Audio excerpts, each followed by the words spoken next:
Bonjour à toutes et à tous, vous êtes sur le collectif Chalonnais et aujourd'hui nous sommes à un endroit bien connu des Chalonnais qui dépend d'un service plutôt discret, les Voies navigables de France. Et nous sommes avec Cyril Toussaint qui nous fait l'honneur de nous accueillir sur le barrage. Cyril, bonjour, comment allez-vous? Bonjour, écoutez, très bien. C'est toujours un plaisir d'accueillir et de faire découvrir le travail des Voies navigables de France, donc bienvenue. Alors c'est effectivement l'objectif de la journée parce que de nombreux Chalonnais voient le barrage. On a d'un côté la pénétrante et puis de l'autre côté le pont. Et c'est effectivement un ouvrage que les Chalonnais connaissent bien, mais peut-être pas tant que ça. Concrètement, pour commencer, ce barrage, à quoi il sert? Il sert tout simplement à réguler en fait le niveau de la Marne. Nous, une des missions principales, c'est la navigation sur le canal. Le canal qui est forcément quelque chose qui a été créé par l'homme. Donc on doit l'alimenter via une rivière. La plupart du temps, on prend de l'eau dans une rivière. Là, à Chalon, c'est le cas. Donc on sert du barrage pour garder un niveau constant à l'amont. Et par un système de rigole et de vannage, on alimente le canal. Ça, c'est notre plus gros travail pour pouvoir faire naviguer. Et d'un autre côté, on sert aussi à garder un niveau constant sur la Marne pour réguler un maximum pour les crues, pour minimiser les crues ou l'été pour garder un maximum d'eau. Alors un rôle de vigilance de chaque instant, on en parlait tout à l'heure quand on préparait ce reportage. Et effectivement, ça consiste à réguler. Je crois qu'il y a un seuil d'alerte. L'objectif, en tout cas, des Voies navigables de France sur le secteur de Chalon, c'est de maintenir la Marne toute l'année à un certain niveau. C'est ça. Donc toute l'année, on essaye de garder la Marne à un certain niveau, sauf forcément en période de crue, je le disais, ou en période de sécheresse. Le reste de l'année, on va garder notre niveau, on va garder le niveau dans les canaux. Et pour tout ça, en fait, on disait, je te parlais tout à l'heure des échelles millimétriques. On a les échelles millimétriques et on a des sondes à divers endroits pour vérifier le niveau de la Marne et le niveau des canaux. Derrière ça, en effet, il y a des seuils d'alerte. Quand on va arriver à certains niveaux, en termes de crue, là on a bien connu une crue, on est monté sur des niveaux assez conséquents. On a un seuil d'alerte qui va nous dire de coucher notre barrage, fermer toute l'alimentation de la ville, parce que si on n'arrivait pas à ça, en fait la Marne gonflerait à l'amont, s'infiltrerait dans la ville et on se retrouvera avec de l'eau qui viendrait inonder Chalon. Donc on comprend quand même la nécessité d'avoir un ouvrage comme celui-ci. Il y en a un autre à Couvreau dont on parlait aussi tout à l'heure. Je reviens à ce niveau. L'objectif toute l'année, hors période de crue évidemment, c'est de maintenir le niveau de la Marne à 2,30 m, si j'ai bien compris. 2,31 m je crois. 2,30 m. Donc à l'amont, donc juste avant le barrage, on a un niveau qui va rester à 2,30 m toute l'année. C'est les directives qu'on a à tenir et c'est ce qui nous aide, ce qui nous sert à tenir les niveaux d'eau dans le canal.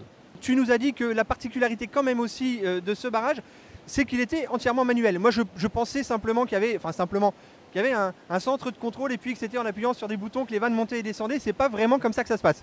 Non, c'est pas comme ça que ça se passe. Alors il n'est pas manuel, il est hydraulique celui-ci. Donc c'est des vannes qui vont se lever via une centrale de contrôle.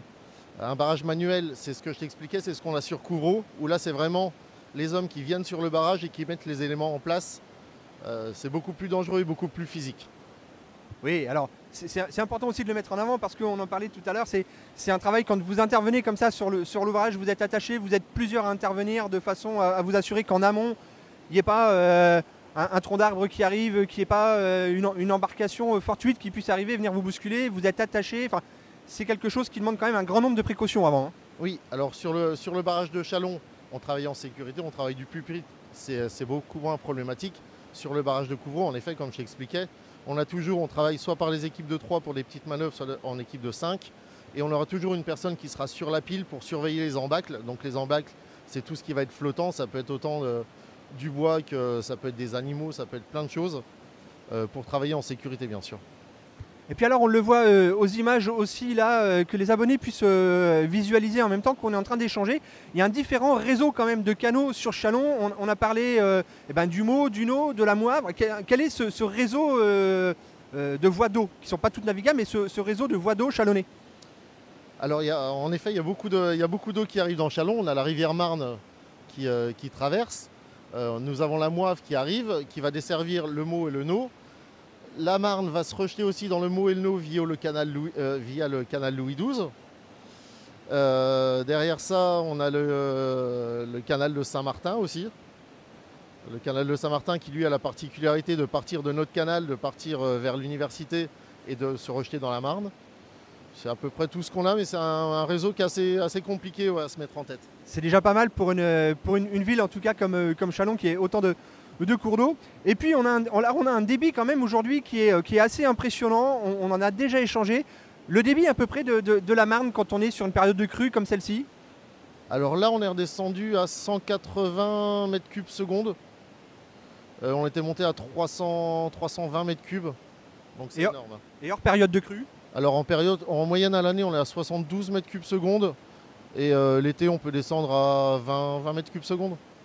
Ça donne pas mal d'indications quand même.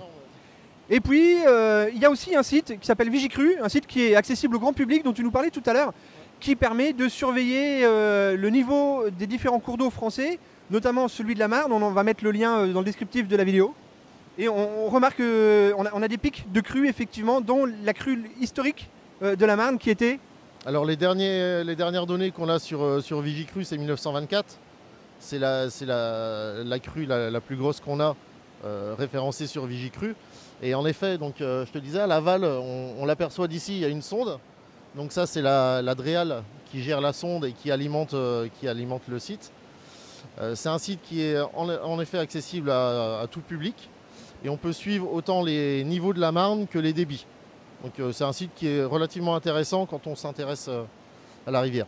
Et en 1924, on était à 5 mètres. On était à plus de 5 mètres là. Ouais. Là, on est monté à 3 mètres 50. Donc il y avait encore 1,50 m de différence. Donc en 1924, on aurait eu presque les pieds dans l'eau là. Si cet ouvrage existait dans l'état, on aurait eu les pieds dans l'eau en tout cas. On aurait eu de l'eau jusqu'aux hanches. Jusqu'aux hanches, carrément. Bon, on va aller voir un petit peu aussi comment se passe la machinerie en haut, si tu veux bien. Et puis peut-être qu'on aura le plaisir aussi d'aller à la découverte une autre fois du barrage de Couvreau. En attendant, on va aller voir la machinerie. Cyril, nous voici effectivement à ce fameux centre de contrôle. Je ne sais pas si c'est comme ça qu'il s'appelle, mais en tout cas, c'est ici que, tu le précisais tout à l'heure, le barrage n'est effectivement pas manuel, mais hydraulique, oui. J'ai bien entendu. Et ici, eh bien, on est au cœur du système, c'est là que tout se passe. Oui, en effet, c'est là qu'on peut piloter, manœuvrer le barrage. Donc à l'aide d'une centrale hydraulique et de tous les boutons qu'on peut avoir qui contrôlent chaque hausse. En fait, on a un contrôle de hausse indépendant et on peut remonter chaque hausse à volonté selon les besoins du niveau. Donc les hausses, hein, j'imagine que ce sont les structures qu'il y a là dans le prolongement du barrage là où on est et qui effectivement se lèvent ou se baissent pour réguler le niveau, c'est ça? C'est ça, ouais. C'est des plaques de tôle en fait avec un vérin qui sont en dessous et en actionnant, on va faire monter ou baisser la plaque de tôle. Et il y en a combien sur la largeur de la Marne là? Il y en a 31. Ah oui, quand même. Ouais. Et donc j'imagine qu'on peut effectivement jongler, on n'est pas obligé de... Les 31 ne se manœuvrent pas en même temps, ça dépend de la régulation qu'on veut faire. Non, elles sont vraiment indépendantes, donc on peut en remonter 1, 2, 3, selon si on a besoin de remonter le niveau de la Marne de 5 cm ou qui reprennent 15 cm. C'est parfait, on voit effectivement toutes ces choses-là. C'est une installation qui cette installation, ce barrage, on sait pas, on en a échangé tout à l'heure. On va aller voir devant pour les visiteurs. Il y a un panneau qui leur permet de reprendre l'historique du canal, expliquer du barrage, expliquer quand est-ce qu'il a été construit, son rôle, son fonctionnement. Et puis on voit un plan aussi des voies d'eau dont on parlait tout à l'heure. Vous étiez sur le collectif Chalonnais, on remercie les voies navigables de France et tout particulièrement Cyril Toussaint qui a eu la gentillesse de nous ouvrir les portes de ses locaux et on espère que cette vidéo en tout cas vous aura permis de découvrir davantage le fonctionnement du barrage de Châlons.